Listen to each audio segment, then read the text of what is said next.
Bom, boa noite a todos. Muito obrigada pela presença de todos numa terça-feira à noite, né? Que nem é muito fácil. Queria também agradecer muito ao convite da Cristiane e do Alexandre para participar aqui desses encontros. A forma como eu fui abordada já me deu uma perspectiva muito positiva desse encontro, porque eu senti um interesse genuíno mesmo na possibilidade de criar um espaço de reflexão, um espaço de troca. Então é também isso que eu espero desse encontro nosso.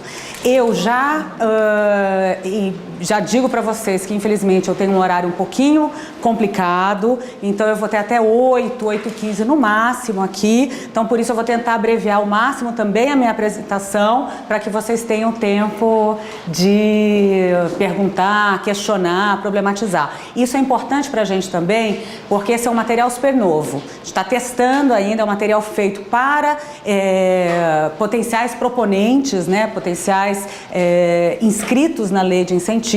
Então ele tem um formato voltado como um guia para a criação de um projeto e a habilitação de um projeto dentro da LIC, né? Então, vocês, por favor, não se assustem, alguns slides são imensos, mas eles servem basicamente como orientação para que eu possa conversar com vocês, como se fosse uma leitura compartilhada dos pontos que eu destaquei da legislação, principalmente da portaria, que são, acredito, os essenciais para a habilitação de uma proposta na LIC. Tá? Queria também agradecer aqui a presença das minhas colegas, da Leila Cirqueira, da Pelma Maciel. Estou até nervosa de fazer na frente da Pelma, que é uma especialista em lei de incentivo. Então, vamos lá. Bom, eu sempre gosto de começar com a diferenciação entre LIC e FAC, porque é importante entender essas duas políticas como políticas complementares. Elas não são simplesmente recursos à disposição em fontes diferentes. Elas têm características de acordo com a sua própria forma, com o seu formato, que diferenciam e podem complementar recursos. Isso é um estudo inicial e a gente pretende, a partir dessas diferenciações, começar cada vez mais a direcionar tanto o FAC como o LIC para as questões que estão aqui postas. Então, a primeira diferença, que é fundamental, é que quando a gente fala da LIC, a gente está falando de aprovação de propostas. Enquanto a gente fala do FAC, a gente está falando de seleção de propostas. O que isso significa? Que a LIC é uma chancela. Ela é um selo dizendo que o projeto é um projeto que responde às políticas públicas de cultura. E por responder às políticas públicas, ele está apto a captar recursos junto com as incentivadoras, né?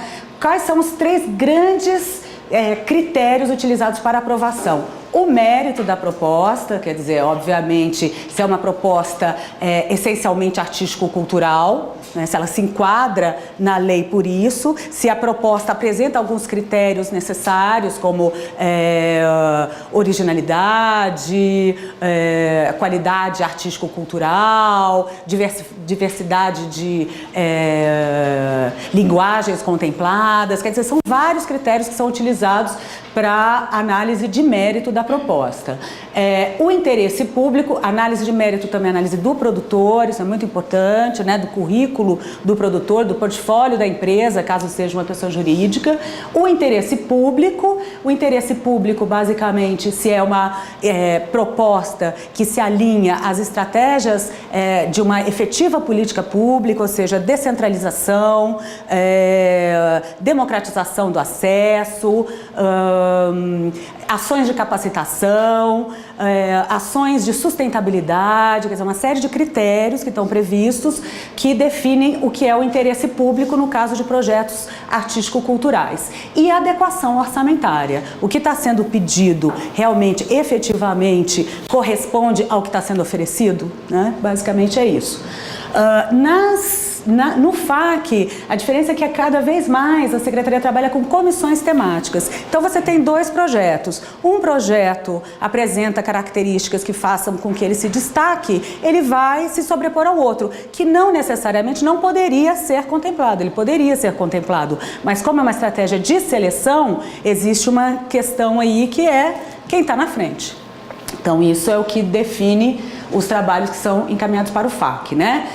LIC possui uma comissão de análise permanente, diferente das comissões temáticas que vão analisar linguagens, então é uma comissão formada atualmente por 14 membros?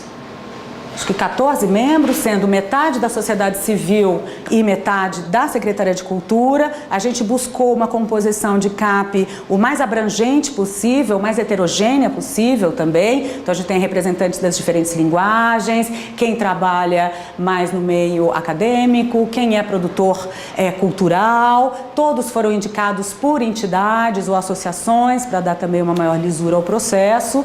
E as reuniões são sempre às quartas-feiras e são realizadas quinzenalmente.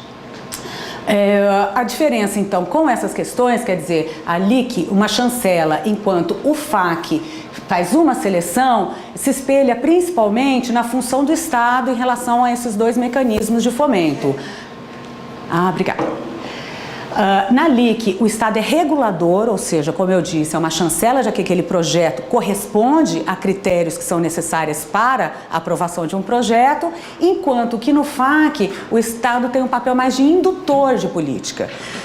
Não sei se vocês já todos conhecem o novo bloco de editais que foi lançado pela Secretaria, ele espelha muito essa perspectiva de indução, que é descentralização, então o FAC regionalizou, as propostas podem ser apresentadas por regiões administrativas, ocupação de espaços públicos, então tem uma linha do edital especificamente voltada para isso, para a ocupação desses espaços, ou seja, você está induzindo uma política, induzindo a descentralização, induzindo a ocupação de espaços públicos, por isso que o FAC tem essa característica, né? Enquanto que a LIC não, as propostas chegam e são aprovadas. A gente não pode dizer, não, vamos só aprovar propostas que contemplem ações descentralizadas. Não, não é o nosso papel. O nosso papel é avaliar se é uma proposta de qualidade e que atende aos critérios públicos. Atendendo, o que a gente faz é facilitar caso outras ações sejam previstas que estimulem essa indução. Então, né, que é um exemplo o mais claro, o patamar para projetos acima de R$120 mil é de 80%.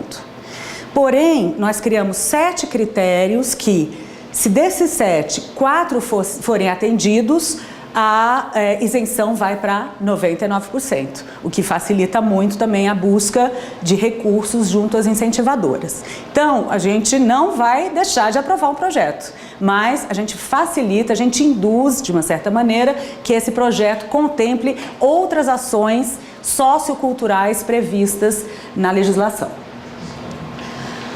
Eu vou mais rápido, tá, gente? Esse foi o primeiro, assim, por isso que também estendi um pouquinho mais. Então, aqui é uma definição que está em progresso ainda, ela não é uma definição fechada, mas que, com essas características complementares entre LIC e FAC, a gente acha fundamental começar a repensar na definição. Então, mecanismo de apoio à produção e difusão da arte, manifestações culturais, entretenimento de qualidade e estímulo à economia de cultura, mercado criativo, em parceria com a iniciativa privada, por meio de isenção fiscal.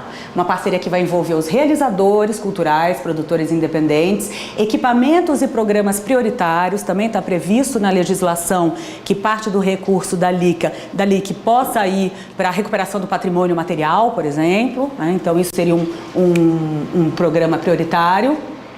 Poder público, empresas e estatais, porque mesmo com as estatais, apesar delas serem empresas, existe uma relação diferenciada, porque são, obviamente, empresas do Estado, né?